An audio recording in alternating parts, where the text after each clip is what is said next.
Hi, welcome back to Mind Control, where we inspire and motivate you. Hope you enjoy the video. Purpose. What's your purpose? Why? Why are you doing what you're doing? Why are you doing all the hard stuff? Why do you get up every day and look for motivation? I don't know what yours is, but I know mine. I hear people say, oh, you got the fancy car and you got the jet and you got the wife and you got the kids and you got the life and you get to travel and speak. None of those things, because we all know the people that have the 6 or 7 or 8 or 12 or 20 cars. I was looking at this house the other day. It's got a 20-car garage. And I'm like, dude, why would you need a 20-car garage? Certainly, I get it that somebody's got so much money and so much wealth that they just have to continue to buy stuff, or they got 3 or 4 or 5 homes or 2 or 3 jets or whatever the deal is, right? But the reality is that doesn't fill me up. What's always filled me up, even when and I got the fancy stuff. Look, I'm not bouncing on the fancy stuff. I like nice things too, like anybody. But when is enough, right? When do you have too many nice things and find out the well is empty, you, the vessel? And for me, I want to help people. I've always wanted to help people. Ever since I was a little kid, I wanted to help people, particularly after my dad died, because I wanted people to help me. And maybe that's where it comes from. Maybe it comes from some wound, some early, maybe not a wound, maybe it was always there, and the loss of my dad, and realizing that I needed uncles to fill in the spot, the mentorship, and almost like a life scholarship, a coach. I needed attention in school, and I didn't get it. Maybe that's what spurred this, that I'm going to help people. I talk about being other people's uncle. People call me Uncle G. Literally, I don't care if you have any money or not. Okay, I already got mine. My money's so right, and I'm grateful that my money's right. I want to help other people get their money right. I talk about money a lot because, the school system that I went to, all the way through college, an accounting degree, there was never a discussion about money. And for me, I'm trying to fill the gaps in between your education from your parents and that guy's upset. Miseducation, whether it be at church or school or home. Don't talk about money. You don't need money. Money won't make you happy. Money is the root of all evil. All these things that we've been taught. I'm here. I talk to you about money every day because nobody told you the truth about money. Dude, you need money. You don't need money to buy sparkles in the roof. That's just dumb. It's beautiful. It's nice. But how many you need? How many do you really need? And this is what me and my wife talk about all the time. Okay, what is our purpose? And my purpose is to help people. My goal is to wake people up. I got a very strong message. It agitates some people. I know I got a style that doesn't accommodate everyone, but I'm trying to break through all the noise. You got a lot of noise in the world. Got a lot of garbage in the world. Most of it's just putting people asleep. So when you hear me yelling, showing off, dude, I'm just trying to get your attention. My purpose is to wake you up, okay? I want to help you. I want to help as many people as I can. I'm getting ready to go into a sales meeting right now. There's going to be 75 people in this meeting. This is my office. This is my group. We have another 150 people in the field, my real estate company. For too many years, I stayed small. I stayed little. I needed somebody screaming at me. I needed somebody to tell me the truth, like, blow up, dude. You got to blow up. But you need a purpose to do that, okay? My purpose is to help people. I want to go down, not for the money that I made or the books that I wrote, but the people I helped. And I want you to be one of them, okay? My purpose is to wake you up, to give you the truth, to keep you on the path. If you're in India right now, you're in South America, you're in China, you're in Hawaii, I don't care where you live, your race, your color, your religion, I will help you. Okay, I will help you. I don't need your money. I need your willingness to change your life. That fills me up more than any amount of money, fills me up more than a plane, fills me up more than a car.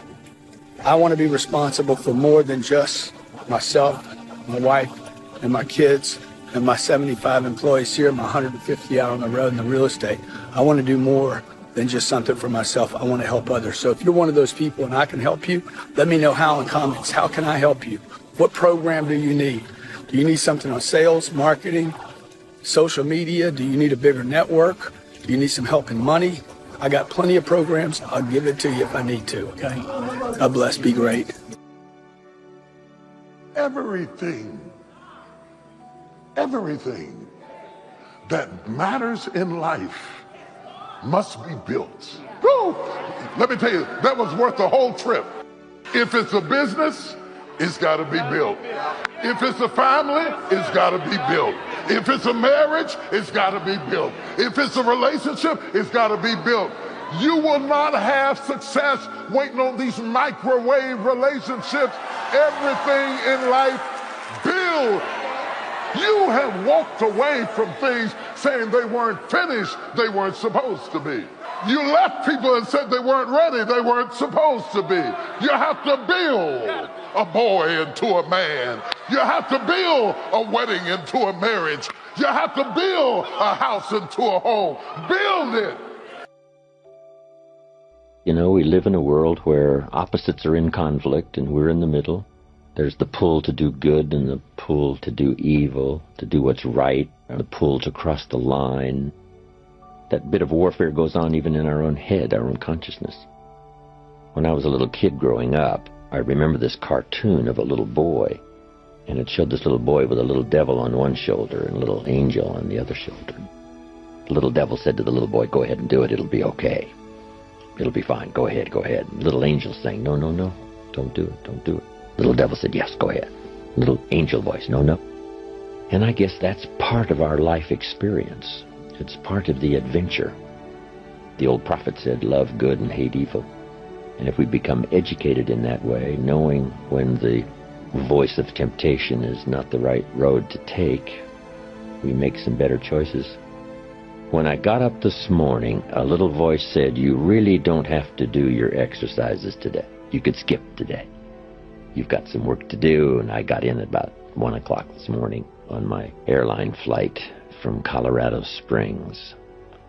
But as recently as this morning, the little voice said, "You don't have to do them this morning." But I well know that if I postpone a day, sure enough, I've got to make up for it somewhere. Maybe do a modified version if I don't have quite enough time, but don't let it just go. But we all have that. You know, that's fairly constant, what voice to listen to. I guess part of the answer is not to become a victim of yourself. Beware of the thief on the street that's after your purse, but also beware of the thief in your mind that's after your promise. The little thief in your head that says, "You're too tall, you're too short. You've never done it before. It's not going to happen for you. Others can find this book, you can't find it. If you found it, you probably wouldn't read it. If you read it, you probably wouldn't understand it."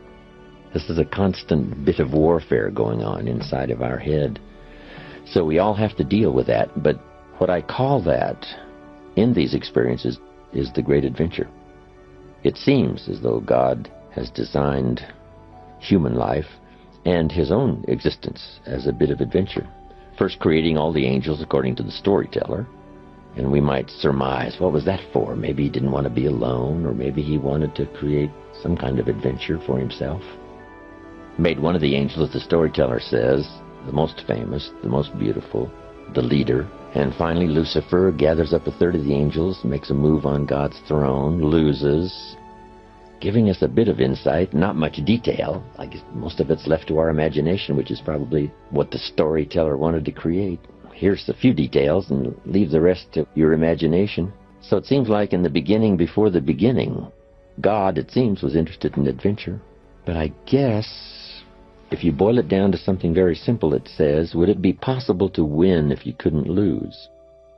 And almost everybody says, well, no, it doesn't seem possible that you could win if you couldn't lose. So there has to be an adventure in order to have a victory, in order to have a win, in order to overcome, In order to create something of value, you must keep pulling positively against the negative forces, but that's what creates the adventure. If you took a football today and walked out to the football stadium, put it under your arm and crossed the goal line, would we all cheer and call it a touchdown? And the answer is no. It's not a touchdown until you face the 300-pounders who want to smash your face in the turf. And if you can muscle by them, dance by the secondary, cross the goal line with the football under your arm, now we call it a touchdown, maybe a championship. But not without the conflict. But that's a good phrase. Opposites are in conflict and we're in the middle. And on any given day or occasion, that conflict can occur. There's an interesting Bible story that says there were two nice people, according to the storyteller, and it says, however. It's an interesting word, and that's where the adventure begins. However, one built his house on the rock and the other built his house on the sand. Nice people can make foolish decisions about the future and then suffer the consequences, especially when the storm comes. So the key is to try your best.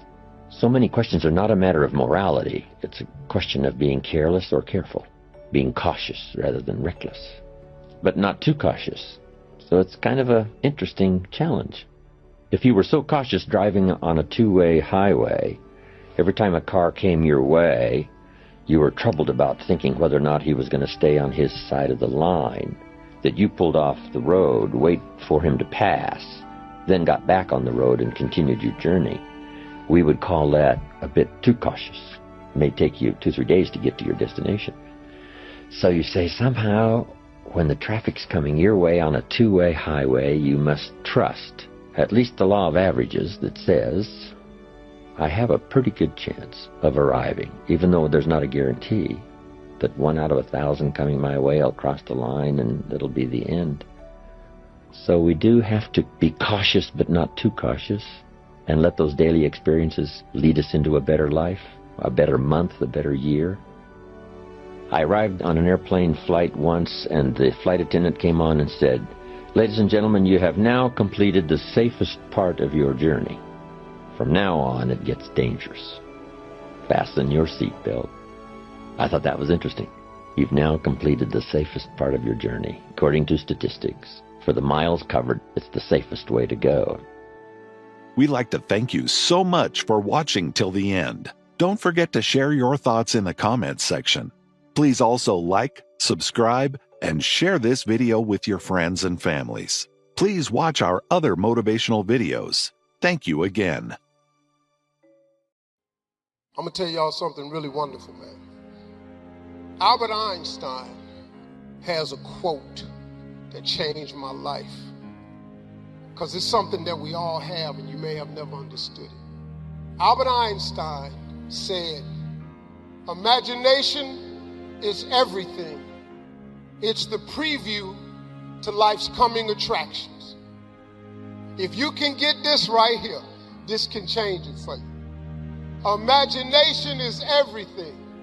It's the preview to life's coming attractions.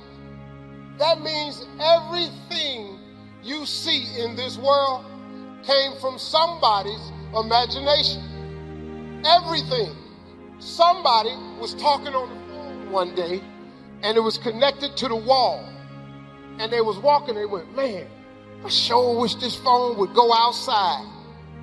Everybody in here got a cell phone. Imagination is everything. See, you've been thinking all this time that your imagination was just some hocus pocus. It ain't. I want you to hear me on this one, because this is the most powerful thing that I can tell you today. Albert Einstein had that quote, but Albert Einstein took that quote out the Bible. I don't know who you've been talking to that's been telling you all these sayings about money. Money is the root of all evil. Money can't buy you happiness. Money can't buy you happiness, but I tell you what though, it'll park you right in front of Happy's house. You can at least see if he home. See, listen to me. Albert Einstein took the second half of my mother's favorite scripture. My mother's favorite scripture is, and you've all heard it, faith is the substance of things hoped for, and the evidence of things not seen. Faith is the substance of things hoped for. It just means, really, that the pure essence of faith, it ain't nothing but hope. At one point in time, you're going to have to get smart now, people. All that hoping after you become an adult, it shouldn't be hope no more. This ought to start turning into some faith. Quit hoping, man. Turn it into faith. Faith is the belief in things that you cannot see. Ask for something from God, you don't know how in the world you're going to get it. That's what ought to be on your vision board. Don't put a bunch of stuff on there you can get. You know what's on my vision board? Things I have no idea how I'm going to get. I got $3 billion on my vision board. Why $3 billion? I don't know, more than one. What you gonna do with $3 billion? I have no idea. But when I get it, you will know I have it. Look, man, faith is the substance of things hoped for and the evidence of things not seen. Your imagination is the evidence of things not seen. You know why it's the evidence of things not seen? Because your imagination, you're the only one can see it. Nobody can see your imagination but you. But God places what he has for you in your imagination. Your imagination is a preview of a coming attraction God has for you. That's what your imagination is. That's what it's been this whole time. All them times you've been imagining being rich, that wasn't just up there. God put it in your head because that's what he got for you. That big house you keep wanting, God put it in your head because that's what God got for you. When you keep dreaming of taking a summer vacation somewhere, that's because that's what God got for you. Because that's a coming attraction that God has for you. That's what your imagination is. You've been tripping. You know how many times you done wrote your imagination off? You know the danger about your imagination? You tell it to the wrong people. That's the danger. You want to kill a big dream? Tell it to a small-minded person. Boy, they'll shoot it down every time, won't they? You know how many wonderful ideas you've had. Stuff that God gave to you, you thought was, man, this is it. You went in there to your friends and your family, and you shared it with them, and they shot it down. You know why they shot it down? Because they ain't see it. You know why they ain't see it? Because God ain't give it to them. Because he put it in your imagination. If he'd have wanted them to imagine it, he'd have put it in their head. That's why people can't see what you're going to be. That teacher mind, look at you, you're standing there. You can't even talk. How they going to put somebody like you on TV? Well, lady, what you didn't know was I wasn't going to stutter forever. You didn't know God was going to get me over the stuttering, did you? You didn't see it. Because nobody else from 112th Street ever been on TV. You ain't think I'd be the first. You know why? Because you ain't see it. God didn't put me being on TV in her head. He put it in my head. I was just dumb enough to think it could happen. When you gonna get dumb enough to think that your imagination is real? If I was you, I'd hurry up and get that stuff. I really would. Some of y'all so smart. That's so good to you. I'm gonna be Usain Bolt. No, you're not. Chances of you being Usain Bolt. Quit imagining stuff that really ain't real. It's hope. Because in that same class, my best friend wrote on the paper at 10, he wanted to be a doctor. I knew at 10, this was an impossibility. Lonnie can't even read. What doctor you know can't read? What you want to write on your paper is what you gifted at. What are you gifted at? What is the thing that you do the absolute best with the least amount of effort? That's your gift. That's what ought to be on paper. God has been using your imagination to show you your gift. I don't appreciate him talking about the Lord that much. I didn't like the jokes. We're here for motivation. I didn't like the jokes. Well, okay. whatever. Somebody always finds something wrong with what you're doing, even if it's okay. Somebody always. But you know what? It don't matter what they say, because what they say don't matter. Who is these people talking about me? You remember I told you a minute ago, don't try to change yourself, because you ain't got to change. You know God gonna work with you just the way you are. Listen to me. There will be no more levels for you unless you get to the next level of your faith. There ain't no more levels for you, partner. You where you at. I found that nothing in life is worthwhile unless you take risks. Nelson Mandela said, there is no passion to be found playing small and settling for a life that's less than the one you're capable of living. I'm sure people have told you to make sure you have something to fall back on, but I never understood that concept.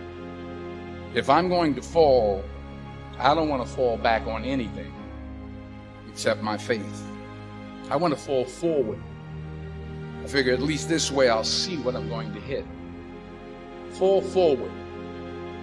Every failed experiment is one step closer to success. You've got to take risks, and I'm sure you've probably heard that before, but I want to talk to you about why that's so important. First, you will fail at some point in your life. Accept it. You will lose. You will embarrass yourself. You will suck at something. Embrace it, because it's inevitable. And I should know. In the acting business, you fail all the time. Early on in my career, I auditioned for a part in a Broadway musical. Perfect role for me, I thought, except for the fact that I can't sing. I didn't get the job. But here's the thing. I didn't quit. I didn't fall back. I walked out of there to prepare for the next audition, and the next audition, and the next audition. I prayed, and I prayed, but I continued to fail, and fail, and fail. But it didn't matter, because you know what? There's an old saying, you hang around the barbershop long enough, sooner or later you're gonna get a haircut. So you will catch a break, and I did catch a break. Here's my second point about failure. If you don't fail, you're not even trying. I'll say it again. If you don't fail, you're not even trying. My wife told me this great expression. To get something you never had, you have to do something you never did. Les Brown, he made an analogy about this. He says, imagine you're on your deathbed, and standing around your deathbed are the ghosts representing your unfulfilled potential. The ghost of the ideas you never acted on. The ghost of the talents you didn't use. And they're standing around your bed, disappointed and upset. They say, we came to you because you could have brought us to life, they say. And now we have to go to the grave together. So I ask you today, how many ghosts are going to be around your bed when your time comes? So you got to get out there. You got to give it everything you got, whether it's your time, your talent, your prayers, or your treasures. What are you going to do with what you have? I'm not talking about how much you have. Some of you have money. Some of you have patience. Some of you have kindness. Some of you have love. Some of you have the gift of long suffering. Whatever it is, whatever your gift is, what are you going to do with what you have? All right, now here's my last point about failure. Sometimes it's the best way to figure out where you're going. Your life will never be a straight path. To not only take risks, but to be open to life, to accept new views, and to be open to new opinions. Because the chances you take, the people you meet, the people you love, the faith that you have, that's what's going to define you. Never be discouraged. Never hold back. Give everything you got. And when you fall throughout life, remember this: fall forward. And we've all had experiences where we were working on something And we knew it was possible. And we did those things that were necessary to bring it into reality. We took the responsibility to make it happen. Other people couldn't see it. A lot of people didn't believe it. You were attacked. You were criticized. People were opposing you, but you kept on doing it. It was hard. It was rough. It was difficult. But to you, it was worth it. And eventually you got to a level, you know, can nothing stop me now. I'm on the move. I'm on the move.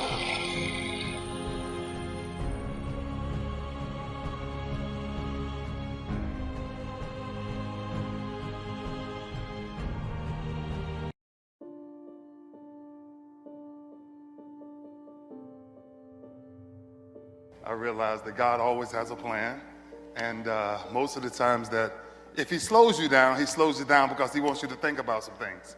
And so I had a lot of things to think about on my way here. And I want you to dive in with me for a minute, right? Because what's the true responsibility of leadership? What does that look like? The real responsibility of leadership. So there's three tiers that we're going to tap into.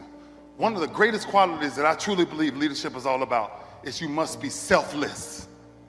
Right now, selfless has it's a couple of the things that you can make fit inside of it too. Because you have to be very. It's not about you.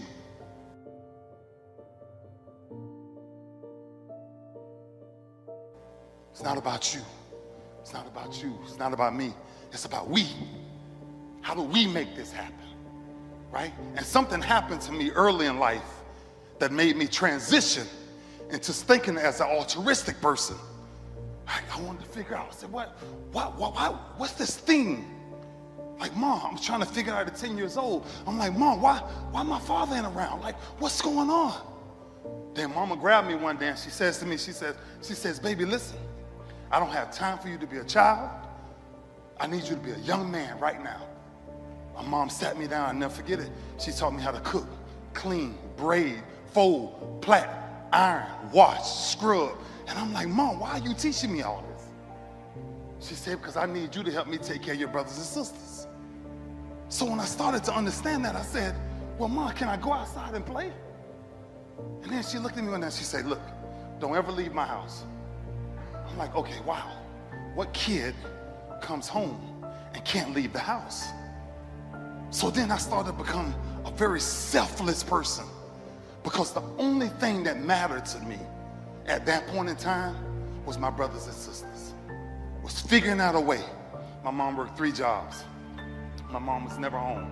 My mom made it to 1985, my first football game ever, and she never made it to another one my entire career. So I became this person. I became this power that said, okay, Mama can't do it. Daddy ain't here.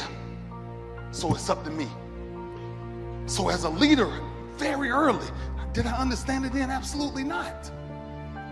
But did I understand what Mama said? Mama said, I need you not to be a kid, but to understand the roles of a young man. Our kids now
then there was a phone call. You got a phone call, right? And somebody said, hey, come and talk to us. Yeah, I moved to Beverly Hills.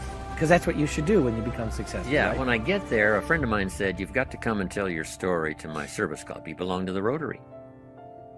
And he said, if I arrange this breakfast meeting, I think our luncheon meeting, he said, would you come, just do a little 30-minute talk and tell your story? And he said, we'll call it Idaho Farm Boy Makes It to Beverly Hills. I said, okay, suits me. So I did this little talk, and evidently they enjoyed it. Before the day was over, I got a couple more invitations. You got to come talk to our service club, tell that same story, share those same ideas. That started me thinking about, really becoming involved in teaching and training. I'd done a lot of training and inspiring in my own entrepreneurial organizations, but not for the public. So I started doing these little talks for service clubs, and once in a while a high school class, college class, enjoying it very much. Then one day a man said to me, I've heard your talk now 2 or 3 times, and I've got this little company going. And he said, if you would come make a presentation, I'd be happy to pay you. And I thought, incredible. There's a job. Yeah. Could I really share my story and get paid? He said, I'll be happy to do it. Wow. So I did that. Then that led to another one and another one. Then later on the idea occurred, why not have some representatives out selling tickets to come and hear a public seminar. Yeah.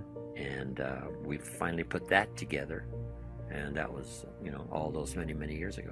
What was the culture like back then when you guys were out barnstorming America and really developing the whole personal development culture that now is so prominent in America? What was that like? It was exciting. Of course, I gave it all away. Huh. All those speeches I did in colleges, high schools, and for service clubs and so on, that was all free. Then when somebody offered to pay me, that put a whole new look on it.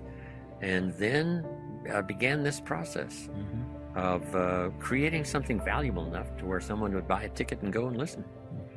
And those were exciting days. The first one I did for pay, I think I had about 45 or 50 participants that bought tickets. A lot of them were friends of mine that I'm sure bought because they were friends of mine, but there were some others that legitimately bought at the Beverly Hilton Hotel in Beverly Hills. And that first public seminar for people buying tickets, I think, was 1961 or 62. Developed to where I am now, traveling the world and telling my story and still sharing ideas. But it was a fantastic time. And I got my bag and I see my auntie answer the phone. She said, Inky, it's this coach on the phone. He want to talk to you. I said, is a basketball coach? She said, no, he's a new football coach at Crim. I'm like, all right, I'll give him a couple minutes. I get on the phone with him. He said, what you up to, man? I said, nothing, heading to basketball practice. He said, oh, you had the basketball practice? I said, yeah, man. He said, you don't want to play football no more? I said, no, I'm done with football. I said, I'm going to the NBA, be a point guard. He said, oh, I want you to go look on NBA rosters and see how many 5'9" point guards you see. Then he said, I want you to look on NFL rosters and tell me how many cornerbacks you see. That's 5'9", and you called me back. I went and worked out, ran a 40, did agility drills. We're walking off the field. He says to me, son, what college do you want to go to? I said, man, I just want to go D1. He said, no, you didn't hear me. What college do you want to go to? I said, man, I just want to go D1. He said, no, you didn't hear me. He said, what I'm trying to tell you is I'm willing to fight for you. Do you want it? He said, I know you're a warrior, but you got a warrior beside you. I'm willing to go just as far as you're willing to go. Do you want it? He said, or do you want to stay in that 2-bedroom home with 14 people? I just need to know, are you willing to fight for what you said you wanted? I said, I'm on board. Let's go. He said, if we go 1-9, I just need to know you're going to show up and give me everything you got. And if you show up and give me everything you got, I'm going to show up and I'm going to give you everything I got. So when I got my scholarship to Tennessee, the first person I went to was my high school coach. I grabbed him, I hugged him, I kissed him and told him I loved him. Coaches at every phase of my life, I was never anything special. I was always a kid that wanted to do well. I was always a kid that tried to stay out of trouble. I was always a kid that treated people right. But at every phase of my life, I had amazing people that came in and saw something in me when I couldn't see it in myself, and I knew they cared beyond anything else. In my first meeting with my host, they said, Inky, what's your plan? I said, man, I just want to come here, play about 3 years, and go to the NFL. They said, all right, that sounds cool. They said, have you ever been to a sorority party? I said, no, I've never been. They said, man, we take you to a sorority party tonight. Like, we're going to be cool, jamming. I said, cool. I said, can you take me to the Marriott? He said, yeah, I'll take you to the Marriott. Go up to the Marriott, I'm getting out of the car. I said, man, I'll catch you tomorrow. He said, man, are you sick? Like I told you, you got to go to this party. I said, no, brother, I'm not sick. I said, this is my first time being in the room with my own bed, and this is king size at that. I said, bump that sorority party. It's easy to get discouraged and accept that it's never going to work out. But God said in Zephaniah 3, I will turn things around for my people. He's a turnaround God. He turns barren wombs into babies. He turns red seas into dry pathways. He turns 5 loaves and 2 fish into dinner for thousands. He turns skin filled with leprosy into skin as clear as a little baby. When thoughts tell you your situation is permanent, you'll never get out of this problem, never get well, never see your family restored, no, get ready, a turnaround is coming. God is about to turn sickness into health, turn addictions into freedom, turn lack into abundance, turn struggle into ease. You're coming in to a turnaround season. You're going to see the hand of God do things that are unusual, uncommon, out of the ordinary. This is what Zechariah said. God has turned my mountains into molehills. Mountains represent obstacles, things that look permanent, like it's immovable. Depression can be a mountain. Feels like you'll always struggle with it. A mountain can be people at work that are not for you. They have more seniority. What can you do about it? Or how about a mountain of debt, lack, can't get ahead? It's been in your family for years. This is a new day. That mountain is about to be turned to a molehill. God is about to flatten some things out.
You know what I thought to myself?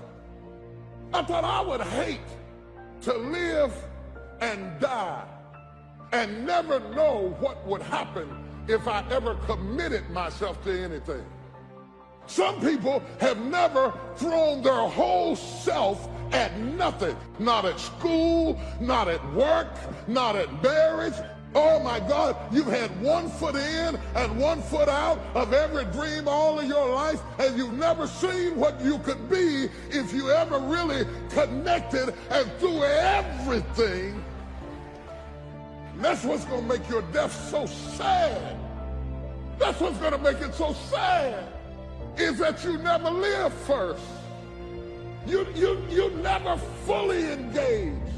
You never fully studied. You never fully invested in anything or anybody. You want to get something that you are not willing to give. You have never been joined. You just wore the dress, got the plaque, they threw the rice, you took the job, but you've never seen what you could be if you threw your whole self at your dream. Reciprocity. What do you give back for what you get? Without reciprocity, no relationship will ever reach its apex, because you're not fully invested in anything you do, and you're getting older, and you're running out of time and running out of excuses and running out of people to blame. Wonder what would have happened in school if you'd been committed. Wonder what would have happened in your marriage if you'd been committed. If you'd have really thrown your whole self. You've always been casual and never been committed. Your life is a false advertisement. Your whole life is a facade. The whole thing is a fake. The whole thing is a front. Your whole life is a camouflage suit. And now you're getting older, and you'll never get to see what you could have been, because the cost of getting to see it is a commitment that you've never been willing to pay.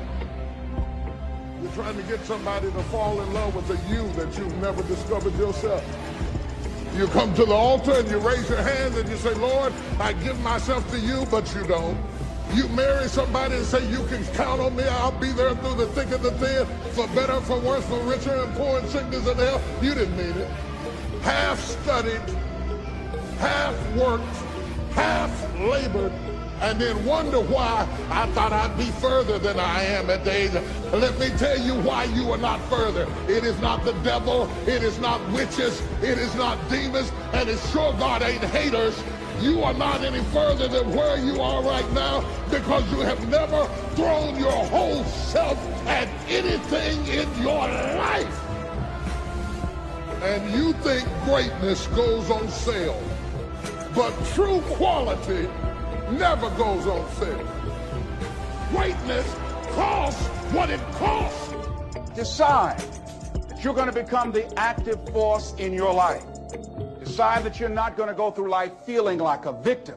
Decide that when things become challenging, and they are, that you're not going to personalize it, that you're going to look at it and you do whatever you must do in order to work things out and learn from it. Learn from it. That's the key. Promise yourself you'll read the books until your skills change. You'll go to seminars until you get a handle on it. You'll listen to it until it makes sense. You'll go for it until you understand it. You'll practice it until you develop the skill. Never give up until, however long that is, step by step, piece by piece, book by book, word by word, apple by apple. Walk around the block, walk around the block. Go for it. Don't miss the chance to grow, and resolve that you'll pay the price until you learn, change, grow, become. Then you'll discover some of life's best treasures when you pay that price. In life, you will always be faced with a series of God-ordained opportunities, brilliantly disguised as problems and challenges. If you've lost your job, don't say that I've been laid off. Just say, I've been given an opportunity by the universe to find my life work. Now you're taking it from a different perspective. Now you become an active force in your life. Now you are the one, rather than running from things as they begin to change, you become a change driver. because you know that you've got the power within you to make the difference. This force, this power, this energy that you have, that's more powerful than anything that can ever happen to you. You're more powerful than your circumstances or anything that you can experience right now. Decide that you're going to commit yourself to act on your ideas, to become happy. Commit yourself to live your dream. Commit yourself to become the architect of your future. And it really, as you begin to operate out of this consciousness, you begin to experience a different level of living in terms of commitment. He says, until one is committed, there is hesitancy, the chance to draw back, always ineffectiveness. See, until you are willing to jump out there. Somebody asked me, how do I do that? I said, no. You don't need any answers now. You need to make the commitment. Once you make a commitment, then life will give you some answers. You can't decide just going to sit on the side of the pool and just stick your toe in. No, you've got to be willing to make the leap. Most people don't want to do that. They want to sit on the side and say, Tim, is it cold out there? Is it rough out there? Come on out and see. See, no, you want to decide to make that commitment, because then that's when you become involved in the learning process. There's one elementary truth, the ignorance of which kills countless ideas and splendid plans, that the moment one commits oneself, then providence moves too. All sorts of things occur to help one that would never have otherwise occurred. Whatever you can do or dream you can do, begin it. Boldness has genius, power, magic in it. Begin it now. I read a book by Dr. Johnny Coleman that says, it works if you work it. And as you begin to look at your life, decide that you're going to start working on that dream. You're going to work and nurture that idea. Now, there will be people that will criticize you. There will be people that won't see it for you. But I say to you, don't let them turn you around. Don't let nobody turn you around. Because people will try and turn you around. Hello? People will try and turn you around. But when I heard Bob Mays out of Chicago sing that song, don't let nobody turn you around, that's real. Because that's why most people don't act on their dreams and ideas. That's why most people, when I'm talking with kids that are in institutions, and I said, what happened? Why did you give up working hard and making good grades? Well, they started teasing me. And they allowed that peer pressure to cause them to scale down their dreams and their ambitions. They started following the crowd. That's why many people don't do the things they want to do. A friend of mine, he wanted to become an actor all his life. He let someone convince him, you can't become an actor. You go out to Hollywood, they'll swallow you up. It's too competitive. Thousands of unemployed people out there. But then another friend of mine, Sheila Hall, and she decided at age 42, I'm going to live my dream. Her son graduated from high school. She decided to make the plunge, to go to Hollywood. Quiet person, never had any experience in the area. And because she decided to make the commitment, she is now working on a one-woman show. And she's been getting support from everywhere because she was willing to make the commitment. This other guy is far more talented and skillful, but he wasn't willing to make the commitment. So he goes to work every day to a job that's making him sick because he doesn't have the guts or the boldness to stand up in life and say, I'm going to live my dream.